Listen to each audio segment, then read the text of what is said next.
Administration को, ताकि वो सारे मामला जो एक्सपेंड कर सके, लोगों को ट्रेन कर सके, लोगों को बताए, और खासतौर पर जो मेडिकल प्रोफेशनल्स है। लेकिन बदकिस्मती ये रही कि सरकार की जो मेडिकल एक्सपर्ट्स, ये मेडिकल डिपार्टमेंट के जो हेल्म ऑफ अफेयर्स पे लोग हैं जिन्हें ये सब कुछ देखना था, वो इस सब में तमाशा देखते रहे। सब लोगों ने डीसीज पे छोड़ दिया, डीसीज को अपने अपने हवाले से किया। कोई बड़ा कोई प्रयास नहीं किया जा सका ताकि इसका मुकाबला किया जा सके। और अब जब ये आउट ऑफ कंट्रोल हो चुका है, अब अपनी नाकामी छुपाने के लिए सरकार इस तरह की बातें कर रही है। देखिए, एक चीज मानना पड़ेगा, अगर कम्युनिटी ट्रांसमिशन नहीं है तो फिर ये क्या है? हर घर से पॉजिटिव केस आ रहे हैं, हर मोहल्ले से पॉजिटिव केस आ रहे हैं, फैमिलीज पॉजिटिव आ रही है, तो फिर ये क्या है? क्या ये ऊपर से हवा में उड़ के एक पर्टिकुलर इलाके को आया है, एक पर्टिकुलर फैमिली को आया है? नहीं, ये कश्मीर घाटी के, मैं अगर कश्मीर घाटी की बात करूंगा तो यहाँ पे हर डिस्ट्रिक्ट है, और हर डिस्ट्रिक्ट में हर इलाका है, और हर इलाके में कोई न कोई फैमिली है जो कहीं न कहीं इसके साथ प्रभावित है। तो ये साफ जाहिर है कि ये ना अब हमारे यहाँ एयर का रोड है, न जमीनी राब्ता है, न एयर कनेक्शन है, न जमीनी राब्ता है, न हमारे यहाँ कोई आना जाना है। अगर कोई आता और जाता भी है तो उसको बाकायदा तौर पे पहले टेस्ट किए जाते हैं, क्वारंटीन किया जाता है, और जिसके नेगेटिव भी हो जाए आने और जहाँ ट्रैवलर को, उसको फिर भी क्वारंटीन, फिर भी एहतियात में रखा जाता है। तो अगर ये सब कुछ प्रयास किए जाते हैं, सब कुछ होता है, फिर क्यों कम्युनिटी में है, फिर क्यों लोग पॉजिटिव आ रहे? और ये 10, 5, 6, 8 की संख्या में नहीं आ रहे, ये 100 में आते हैं। कल भी तादाद आपने देखी होगी जिस तरह से पॉजिटिव और डेथ जिस तरह से हो रही है। ये साफ बयान कर रहा है कि हमारे यहाँ इस वक्त ये कम्युनिटी में है। अब ये है, आपको एक छोटी सी मैं मिसाल दूंगा। कल श्रीनगर की सिकमस अथॉरिटीज अपने जो छुट्टियां हैं स्टाफ की वो कैंसिल करते हैं, जो लीव पे चले गए हैं उनको ऑर्डर दिया जाता है कि वापस आ जाइए।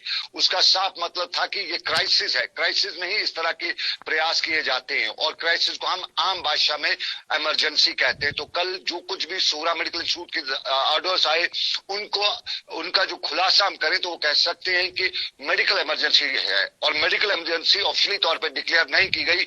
बताया गया कि छुट्टियां आ गई। ये सब कुछ इस वक्त सरकार बता रही है कि ये है वो है, ये सब अपनी नाकामियां छुपाने की कोशिश करिए, और नाकामियां छुपाते हुए आपको एक और ऑर्डर अब सरकार ने निकाला है कि कोई मेडिकल डॉक्टर अब कोविड के रिलेटेड मीडिया से बात नहीं करेगा। क्यों?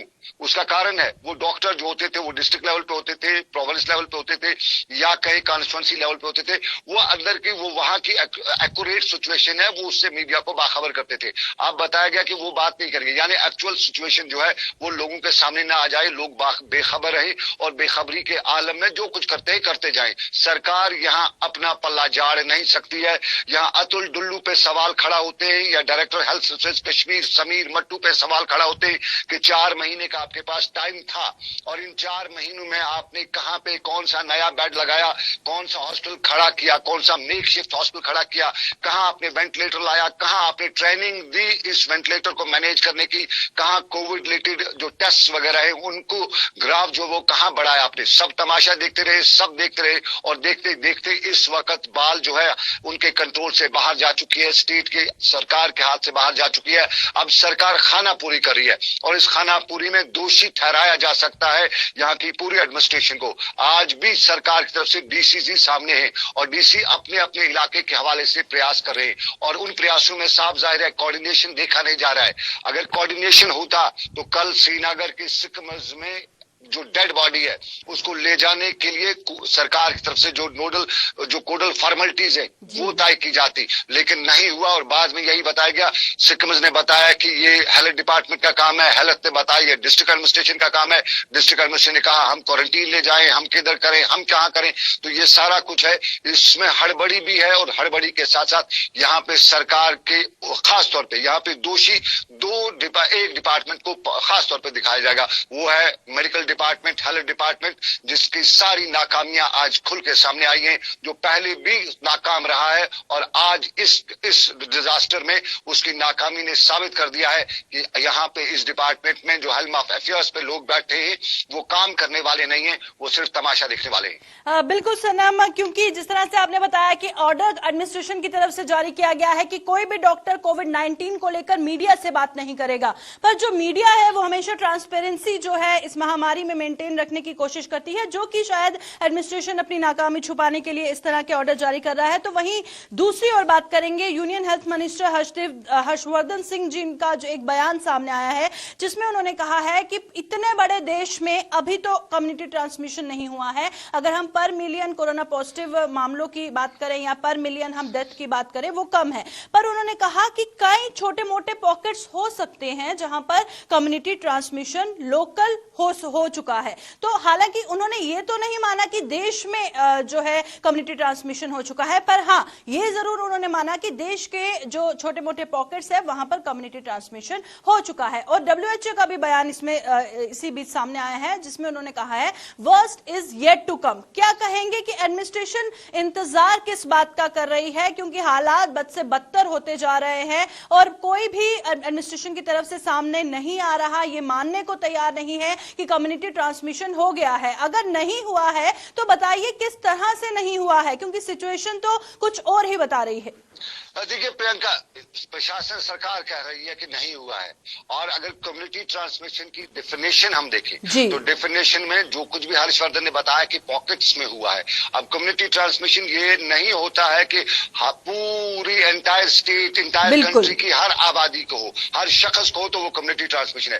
कम्युनिटी ट्रांसमिशन का मतलब होता है कि 20% जो लोग किसी एरिया में रहते हैं, अगर वो इसके प्रभावित हैं, वो संक्रमित हैं, तो वो कम्युनिटी ट्रांसमिशन है। और यहाँ आपको बताऊं कि आंकड़े जो बाहर सरकारी तौर पे दिए जा रहे हैं वो भी सही नहीं है। अब इस पे पूरा शक हो रहा है लोगों को कि जो बताया जा रहा है कि पॉजिटिव इतने, सरकार उन पॉजिटिव संख्या को भी कम कर रही है, क्योंकि इसलिए कि उनका मानना है, जो प्रशासन का मानना है कि लोगों में डर पैदा ना हो। डर तो है, लेकिन सरकार अपनी तरफ से हम यूं कहेंगे कि लोचे डाल रही है। ये लोचे डालने का मामला सरकार इसलिए करी है कि सरकार अपनी नाकामी को छुपाएगी। इस वक्त कम्युनिटी ट्रांसमिशन ये है कि हर इलाके से पॉजिटिव केस आ रहे। अब सरकार ये डिफाइन नहीं कर रही है कि कम्युनिटी ट्रांसमिशन कितना होता है। यानी खुद हर्षवर्धन जी बता रहे, वो देश की बात करते हैं, वो सिर्फ कश्मीर को अलग करके नहीं बता रहे। अगर हम कश्मीर की बात करें तो कश्मीर की आबादी जो है इस वक्त 70 लाख है, तो 70 लाख में इस वक्त 10,000 से ज्यादा केसेस जो है वो पॉजिटिव हैं। तो खुद अंदाजा करिए, और उनमें से कितने रिकवर होकर जा चुके हैं, कितने सस्पेक्ट्स के, और कितने इस वक्त क्वारंटीन सेंटर्स में, होम क्वारंटीन में कितने हैं, एडमिनिस्ट्रेटिव क्वारंटीन में कितने हैं, सस्पेक्ट्स की लिस्ट में कितने, और कितने ट्रेस हुए हैं, ट्रैक कितने हुए हैं। ये खुलासा बाहर नहीं है। बाहर इतना खुलासा कि हमारे पास 10,000 के करीब पॉजिटिव केसेस है, और उसके साथ साथ हमारे यहाँ ये जो कोविड के जो डेथ्स है वो बाहर है। असल में जो संख्या है वो बहुत बड़ी है, वो लंबी लाइन है। उस लंबी लाइन में अब लिपापोती हम इसे कहेंगे वो की जा रही है, ताकि सरकार अपना पल्ला झाड़ सके।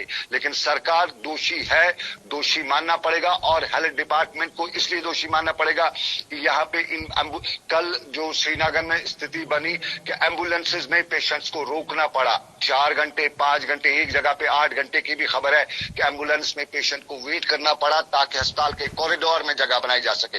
लेकिन अस्पताल ये मामला, ये यहाँ पे अस्पताल में कॉरिडोर में जगह बनाई गई, तब जाके एम्बुलेंस में जो पॉजिटिव केस था उसको घर से एम्बुलेंस गई थी लाने के लिए, अस्पताल पहुंचाया था, लेकिन हॉस्टल में जगह नहीं थी। और उसके बाद कई जगहों से बहुत से पॉजिटिव केसेस ने हमें बताया, और हमने उसको क्रॉस चेक भी किया कि वो लोग घरों में थे, पॉजिटिव केसेस थे, उनके टेस्ट उनके घर तक पहुंच गए थे, उनके SMS उनको आ गया था कि आप पॉजिटिव है, लेकिन घर से उन्हें अस्पताल नहीं लिया जा रहा था बिकॉज अस्पतालों में जगह नहीं थी। बहुत बहुत शुक्रिया सनम, तमाम जानकारी हम तक पहुंचाने के लिए। लगातार हमारे साथ हमारे कश्मीर के ब्यूरो चीफ सनम एजाज जुड़े हुए थे, जो बात कर रहे थे किस तरह से कश्मीर में लगातार कोरोना संक्रमण के मामले बढ़ रहे हैं, किस तरह से हर दिन कई कोरोना संक्रमित मरीज अपनी जान गंवा रहे हैं, उसके बाद भी प्रशासन मौन धारे हुए है और ये मानने को तैयार नहीं है कि वहां पर अभी कम्युनिटी ट्रांसमिशन हुआ है। और साथ ही जिस तरह से हमारी संवाददाता सनम एजाज ने भी बताया कि वहां पर स्वास्थ्य सुविधाएं चरमराई हुई हैं, और उसके बाद किसी भी डॉक्टर को मीडिया से बात करने के लिए बैन कर दिया है, पूरी तरह से प्रतिबंध लगा दिया है। साफ तौर पर देखा जाता है जो ट्रांसपेरेंसी मेंटेन करने की जरूरत है इस महामारी के दौरान, वो नहीं की जा रही। तो चलिए बढ़ते हैं आगे, और भारत और चीन के बीच लद्दाख में LAC पर उपजे विवाद के बीच सेना का मनोबल बढ़ाने के लिए रक्षा मंत्री राजनाथ सिंह आज लद्दाख पहुंचे।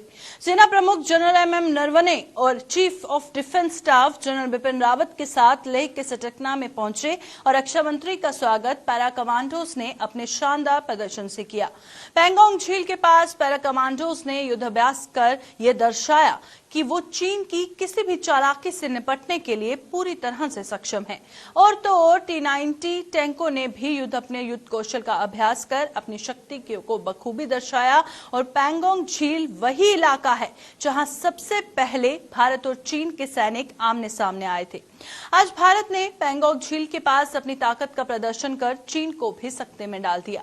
रक्षा मंत्री लद्दाख और जम्मू कश्मीर के 2 दिवसीय दौरे पर हैं और वे कल यानी कि शनिवार की सुबह LOC के करीब फॉरवर्ड एरिया का दौरा भी करेंगे। और प्रधानमंत्री नरेंद्र मोदी के बाद रक्षा मंत्री राजनाथ सिंह का ये दौरा कई मायनों में अहम भी माना जा रहा है। लेह की जमीन से चीन को पीएम मोदी ने साफ शब्दों में कह दिया था कि हिंदुस्तान पर बुरी नजर ड्रैगन को महंगी पड़ने वाली है। तो आपको हम बता रहे हैं कि डिफेंस मिनिस्टर राजनाथ सिंह जम्मू कश्मीर के दौरे पर हैं। रक्षा मंत्री राजनाथ सिंह लेह के सटाकना पहुंचे हैं और यहां व्यू पॉइंट पर वायुसेना और थल सेना के जवानों ने अपना पराक्रम भी दिखाया है। इसी दौरान पैरा कमांडोज ने युद्धाभ्यास भी किया और ये वही क्षेत्र है जहां पर भारत और चीन के सैनिक आमने सामने आए थे। इस पर लद्दाख से हमारे संवाददाता मोहम्मद इसाक ज्वाइन कर चुके हैं लाइव। इसाक, सबसे पहले तो बताइए कि राजनाथ सिंह का दौरा ये कितना महत्वपूर्ण माना जा रहा है और क्या कुछ अभी वहां पर देखने को मिल रहा है? जी, देश के रक्षा मंत्री राजनाथ सिंह का लद्दाख का दौरा इस वक्त बहुत महत्वपूर्ण है क्योंकि आज सुबह लगभग 7:50 पे राजनाथ सिंह के साथ साथ chief of defence staff CDS और चीफ ऑफ आर्मी स्टाफ भी लद्दाख पहुंचे सुबह सवेरे। इसके बाद से लद्दाख के अंदर जो सरगर्मियां है वो काफी देखा गया। आर्मी की तरफ से अगर हम सटकना की बात करें, सटकना एक जगह है जहां पे आर्मी की तरफ से कार्यक्रम रखा था। वहां पे हमारे सेना की तरफ से जो एक्सरसाइज किया गया उसका विटनेस किया और ग्राउंड जीरो पे जो सिचुएशन को रिव्यू करने के लिए इस वक्त जो है राजनाथ सिंह का लद्दाख का दौरा बहुत ही अहमियत माना जा रहा है क्योंकि लगातार लाइन ऑफ एक्चुअल कंट्रोल पे एक तरफ से कमांडर स्तर लेवल की मीटिंग लगातार हो रही है। जिस तरह से 4th राउंड डिस्कशन के दौरान लगातार जो लंबे टाइम का डिस्कशन रहा, 14 घंटे का मैराथन डिस्कशन रहा, वहां से ये बात सामने आया कि एक तरफ से इससे पहले डीएस्केलेशन की बात सामने आई थी, डिसएंगेजमेंट की बात सामने आई थी। गलवान वैली से पेट्रोलिंग पॉइंट 14, 15 और 17 है। गोकरा रीजन, हॉट स्प्रिंग और गलवान वैली से डीएस्केलेशन की बात सामने आई थी, लेकिन पैंगोंग त्सो की फिंगर 4 से 8 के दौरान 8 तक और साथ ही साथ जो दौलत बेग ओल्डी सेक्टर के डेप्स्टन वहां से डीएस्केलेशन के हवाले से अब जो है खबर ये आ रही है कि टाइम लगने वाला है। इसके लिए और जो है डिप्लोमेटिक लेवल और कमांडर स्तर लेवल की मीटिंग होना बाकी है और इसीलिए आज जो राजनाथ सिंह का लद्दाख का दौरा बहुत अहमियत है। आज जब सटकना का दौरा किया राजनाथ सिंह ने, वहां पे बहुत बड़ी चीजें देखने को मिला। वहां से एक बात तो क्लियर होगा कि एक बड़ा संदेश जो है चाइना को दिया गया क्योंकि वहां पे मिलिट्री की जानिब से बहुत बड़ा एक्सरसाइज देखा गया। चाहे हम अगर पैराग्लाइडिंग की बात करें, पैराफोर्स कमांडोज की पैराग्लाइडिंग, पैरा ट्रूपिंग की बात करें या टैंक्स के हवाले से एक्सरसाइज की बात करें और इसके बावजूद अगर हम जो है हवाई विमान की बात करें, जो हेलीकॉप्टर्स हैं, उनके जरिए एक बहुत बड़ा एक्सरसाइज वहां पे देखा गया। इसके फौरन बाद राजनाथ सिंह वहां से जो सटकना से लुकुंग निकल गया, लुकुंग लद्दाख के चंगथंग में जो कि लाइन ऑफ एक्चुअल कंट्रोल के पास ही है, पैंगोंग त्सो के पास ही है, वहां पे दौरा करने के लिए निकल गया है और वहां पे राजनाथ सिंह जो है देश की सेना ITBP लद्दाख स्काउट की सेना से मिलेंगे और ग्राउंड जीरो पे किस तरह की सिचुएशन है उसका जायजा लेंगे, रिव्यू ले लेंगे। जी, बहुत बहुत शुक्रिया इसाक तमाम जानकारी हम तक पहुंचाने के लिए। तो राजनाथ सिंह के दौरे को लेकर मोहम्मद इसाक हमारे संवाददाता सीधा लद्दाख से हमें तमाम जानकारी दे रहे थे। अब क्या कुछ होने वाला है और अभी तक क्या कुछ महत्वपूर्ण हुआ, तो चलिए बढ़ते हैं आगे और अब बात करेंगे कश्मीर से आ रही बड़ी खबर की। साउथ कश्मीर के कुलगाम जिले में आज हुई मुठभेड़ में सुरक्षा बलों को एक और बड़ी कामयाबी मिली है। जिले के नागनार चिम्मर इलाके में हुई इस मुठभेड़ में सुरक्षा बलों ने जैश-ए-मोहम्मद के एक पाकिस्तानी कमांडर सहित 3 आतंकियों को मार गिराया। ये पाकिस्तानी आतंकी आईईडी विशेषज्ञ था और बीते 2 महीनों में 4 बार मुठभेड़ के दौरान सुरक्षा बलों के चंगुल से बच निकलने में कामयाब रहा था। पुलिस के मुताबिक एक मुठभेड़ के दौरान यह आतंकी फरार होने से पहले मुठभेड़ स्थल पर अमेरिका में निर्मित MO4 राइफल भी छोड़ गया था। दरअसल सेना की 9 राष्ट्रीय राइफल, सीआरपीएफ और पुलिस ने इस इलाके में आतंकियों की मौजूदगी की एक सूचना के आधार पर आज तड़के एक ऑपरेशन चलाया था जो मुठभेड़ में तब्दील हो गया। सुरक्षा बलों ने मोर्चा संभालते हुए एक के बाद एक 3 आतंकियों को मौत के घाट उतार दिया। तो हम बात कर रहे हैं जिस तरह से साउथ कश्मीर से बड़ी खबर सामने आ रही है कि साउथ कश्मीर के कुलगाम में आज सुरक्षा बलों और आतंकियों के बीच मुठभेड़ हुई, जिसमें सुरक्षा बलों को बड़ी कामयाबी हाथ लगते हुए 3 आतंकियों को सुरक्षा बलों ने मार गिराया है। तो इस वक्त ये तस्वीरें सीधा आप देख रहे हैं ग्राउंड जीरो से साउथ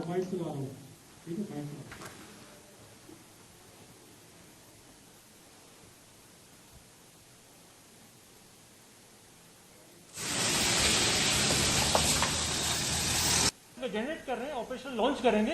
वहां चूंकि नॉर्थ कश्मीर में मिलिटेंट का नंबर बहुत कम है और एरिया बहुत वास्ट है, उतना सिक्योरिटी फोर्स का वहां तादाद नहीं जितना कि साउथ कश्मीर में। सिक्योरिटी फोर्स का ग्रिड जो है, जिसको हम लोग कहते हैं IS ग्रिड बोलते हैं, CI ग्रिड, ये बहुत स्ट्रांग है साउथ कश्मीर में। हर एक 4-5 किलोमीटर एक कैंप हमारे हैं, तो मिलिटेंट को इंसर्कल करना, घेरना ईजी होता है। नॉर्थ कश्मीर में कैंप्स हमारे दूर दूर हैं।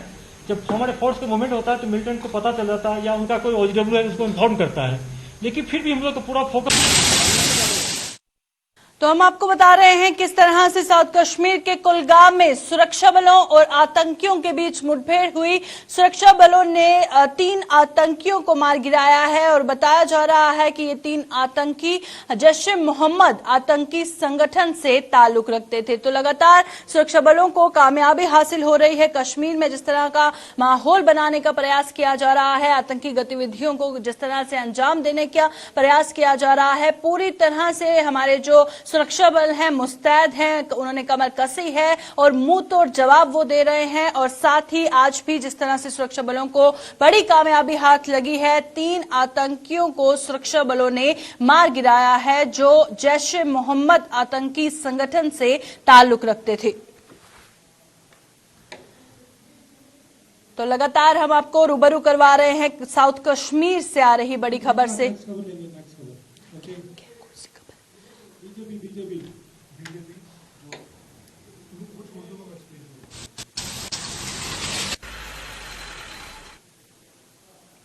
तो चलिए अब बढ़ते हैं आगे और बात करेंगे अब एक सवाल की जो कि लगातार उठता जा रहा है, क्योंकि कश्मीर में जिस तरह से बीजेपी कार्यकर्ताओं का इस्तीफा सामने आ रहा है, एक के बाद एक इस्तीफा, एक के बाद एक इस्तीफा बीजेपी पार्टी को मिला है, वो बेहद ही हैरान कर देने वाला है। हालांकि बहुत सारे कारण बताए जा रहे हैं, पर सच्चाई क्या है इन सब के पीछे वो जानना बेहद जरूरी है। हमारे साथ एक बार फिर हमारे कश्मीर के ब्यूरो चीफ सनम एजाज जुड़ चुके हैं लाइव। सनम, जिस तरह से हमने देखा नॉर्थ कश्मीर में चौथा झटका बीजेपी को लगा और एक दिन में 2 इस्तीफे जो है मिले बीजेपी को। क्या कारण सामने आया? हालांकि जिन्होंने इस्तीफे दिए उन्होंने कारण कुछ और ही बताया, पर इसके पीछे क्या और कोई कारण छिपा है?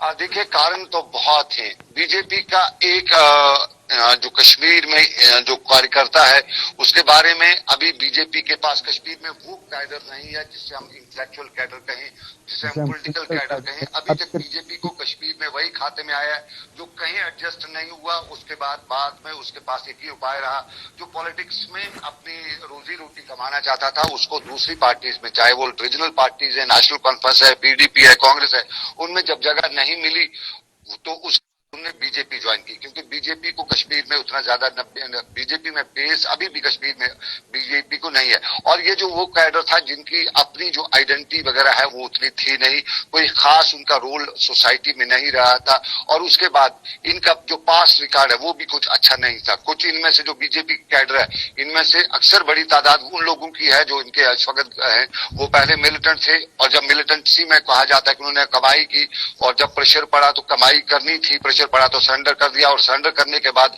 गवर्नमेंट की तरफ आगे बन गए, गवर्नमेंट के मिलिटेंट, इखवानी जिन्हें कश्मीर में कहा जाता है, वहां पे कमाई की। फिर वो मामला भी जब खत्म हुआ तो अब उन्हें कमाई कहीं और से नजर नहीं आई, तो चलो बीजेपी से कमाई कर लेते हैं। वो चलो बीजेपी से कमाई करने वाले ये लोग जो है, इन लोगों का सबसे पहले है कि इनको जहां से कमाई मिलेगी वहीं से करेंगे, और जब भी इन्हें कोई खतरा आएगा तो ये उससे जान छुड़ा लेंगे, क्योंकि ये मेंटल कैडर नहीं है, जिससे हम कहें कि दिमागी तौर पे ये पूरी तरह से कन्विक्शन से बीजेपी के साथ नहीं जुड़े हुए हैं, ये कमाई के लिए जुड़े हुए हैं। और कल की जो मिसाल हम आपको दें, जो किडनैप हुआ था हंदवाड़ा का, जो महराज दिन मल्ला, बीजेपी का जो महराजुद्दीन मल्ला जो किडनैप हुआ था, उसकी भी कहानी कुछ ऐसी है। वो जोनल प्रेसिडेंट है पार्टी का, एक कॉन्स्टिट्यूंसी का जोन प्रेसिडेंट है, वो समझ लीजिए एक आम पद पे नहीं है, एक अच्छे खासे पद पे है, और वो इससे पहले भी इस तरह का एक वाकया कर चुका है।